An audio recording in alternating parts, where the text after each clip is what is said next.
la gloire de Dieu. Problème est la guerre qui n'a pas préparé ou programmé de combattre lui arrive.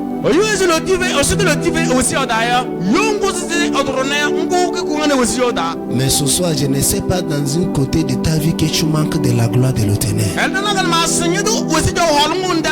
Si tu crois avec moi ce soir, avec ton amen, je déclare et je décrète que cette gloire qui a été prise dans ta vie soit restaurée dans le nom de Jésus. La Bible dit que les Israéliens sont les enfants de Dieu. Israël, c'est un pays que Dieu aime. Israël, Dieu a dit que Israël, ils sont un pays qu'il a choisi pour lui-même. Mais il y a un autre pays qui est directement au contraire d'Israël. Ils ont des ennemis à perpétuité. Et ce pays-là, c'est les Philistins. La Bible dit à un moment donné que les Philistins sont élevés pour aller tuer les enfants d'Israël. Quand l'Israël a appris que c'est comme ça que les Philistins sont élevés pour venir les combattre, ils ont couru amener l'arche de l'Éternel. Dans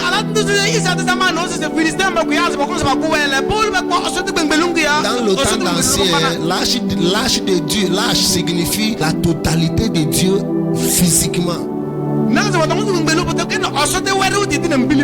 Chaque temps que tu vois l'arche de l'Éternel, ou bien on appelle n'importe où que l'arche de l'Éternel rentre, c'est comme c'est la présence de Dieu qui rentre là-bas. Et la Bible dit, quand ils ont amené cette l'arche de l'Éternel dans le camp, leur intention est que parce que l'arche de l'Éternel est venue dans le camp, maintenant tous les Philistins vont mourir.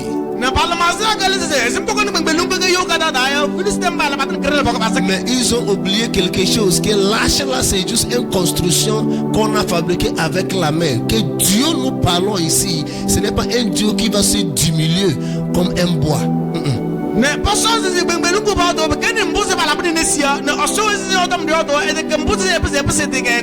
Ce n'est pas un Dieu qui va diminuer sa capacité et sa personnalité comme pour devenir un bois.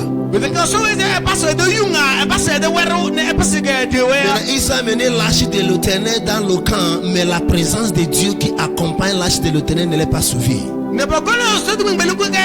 Il y a différence. Donc ça veut dire qu'il y a différence que quand quelqu'un va à l'église pour chercher Dieu et quand quelqu'un va à l'église pour raconter Dieu.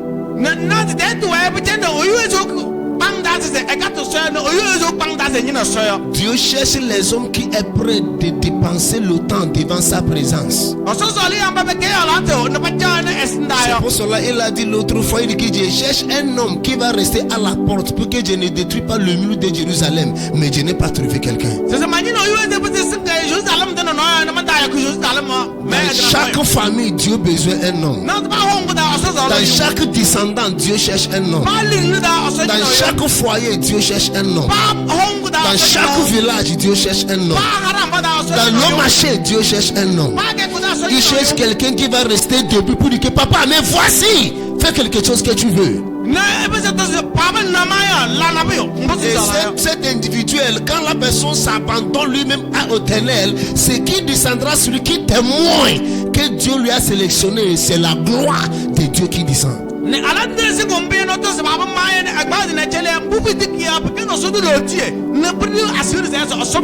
C'est quoi la gloire de l'Éternel? La gloire de l'Éternel, c'est que j'appelle accélérateur.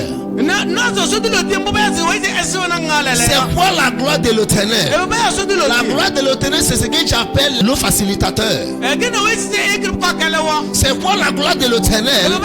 La gloire de l'Éternel, c'est la pêcheur de Dieu. Quand la pêcheur de sa gloire descend dans la vie d'un homme, quand il passe, on sait qu'une personne est passée. Quand la personne de Dieu, quand la personne rentre au marché, on sait que la personne est rentrée au marché. Parce que quand la gloire de Dieu est visible dans la vie d'un homme, n'importe où qui rentre, il devient visible. Je vais prier pour toi ce soir. À partir d'aujourd'hui, dans votre lieu de travail, à partir d'aujourd'hui, dans la maison là où que tu habites, à partir d'aujourd'hui, pendant que tu sors, tu rentres, tu seras visible par la raison de sa gloire. Au nom de Jésus. Amen. Levez ta voix, crie Amen. Amen. Je déclare que tu seras visible. Amen. Dans ta famille, tu seras visible. Dans ton village, tu seras visible. Dans ton travail, tu seras visible. Pendant que tu sois visible, ton travail soit visible dans le nom de Jésus. Amen. Les hommes et les femmes de loin vont venir te chercher dans le nom de Jésus. À partir d'aujourd'hui, ce que tu cherchais auparavant, ça tu vas trouver ça dans le nom de Jésus. L'argent là que tu cherches va manifester. Guérison que tu cherches va manifester. Délivrance que tu cherches va manifester. Dans le nom de Jésus. Amen. Alléluia. Amen. Alléluia. Amen. Je t'ai parlé de quelque chose. Amen. Amen. Ce qui fait que sa gloire dépasse dans la vie d'un homme. Il y a certaines choses que nous faisons qui fait que la gloire de Dieu est bannie dans nos vies. Tu vois quelqu'un, il faisait du bien. Chaque temps, chaque chose qui met ça, mais ça évolue. Tu dois comprendre quelque chose, l'enfant de Dieu. Une des choses qui fait que l'homme perd la gloire de Dieu dans sa vie, ou soit la gloire de Dieu est bannie dans la vie d'un homme, c'est orgueil spirituel. Ou soit tu exercices ton orgueil sous tes biens. Et tu exercices ton orgueil sous tes biens. Ce que Dieu t'a donné, tu commences à oppresser les autres à cause de ça. Tu commences à parler mal des gens à cause de ça. Et tu connais ce que je suis. Tu sais que tu ne sais pas que je suis un homme de Dieu. Je vais te faire ça. Je vais dire ça. Tu n'es rien, tu es du sable et poussière. Et tu connais ce que je suis. J'ai les gens, je suis connecté. Il c'est l'appel, tu vas se trouver en prison. Mon ami, tu peux mourir n'importe moment. Et tu connais ce que je suis. Je connais celui-ci, je connais celui-ci.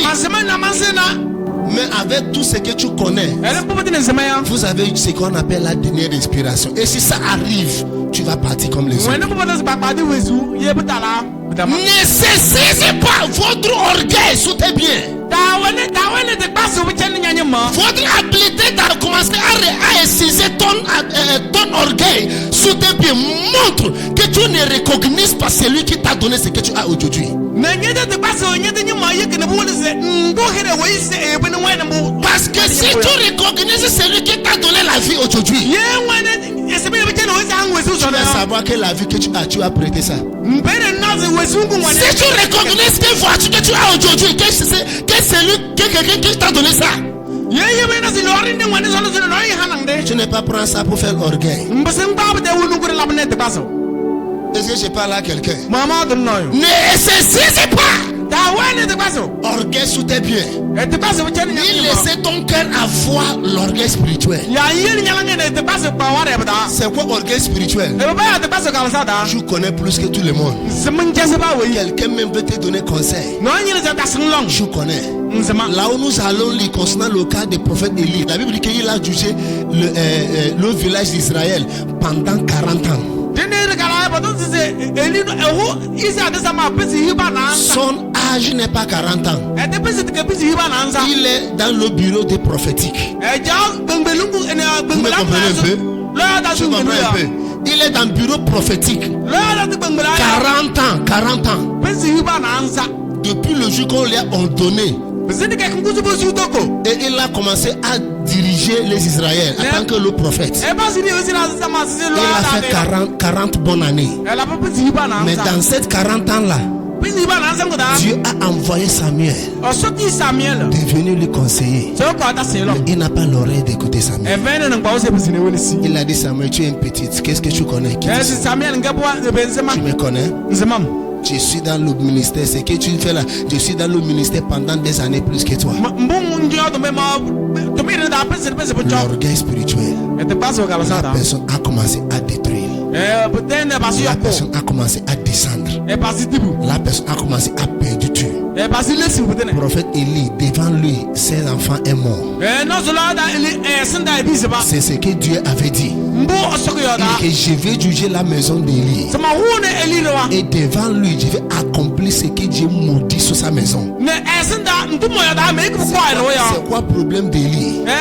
Ses enfants, Ophélie et Phinéi, ils commis certains adultères, ils commis certaines mauvaises choses, les choses mauvaises, dangereuses qu'il ne faut pas faire. Ils déconcentrent ce qui était consacré. Ils font tout ça là dans la maison de Dieu. Ce n'est même pas dehors, mais c'est dans son temple. Ils faisaient tout ça là. Dieu a cherché tout le moyen de parler à Élie, leur papa, d'aller corriger tes enfants. Mais ils sont mes enfants, non? Comme je suis un prophète, ils sont éligibles de faire n'importe quoi. Non! Ne néglige pas certaines choses, parce qu'il y a ce qu'on appelle le jour des paiements. Quand ça arrive, quel que soit ce que tu fais, Dieu ne regarde pas ta position. Il juge chacun selon sa manière.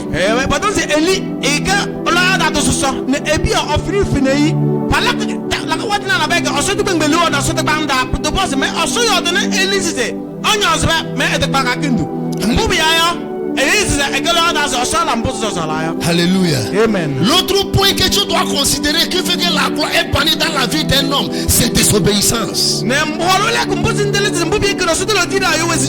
Désobéissance. C'est ça même qui a tué Élie. Désobéissance.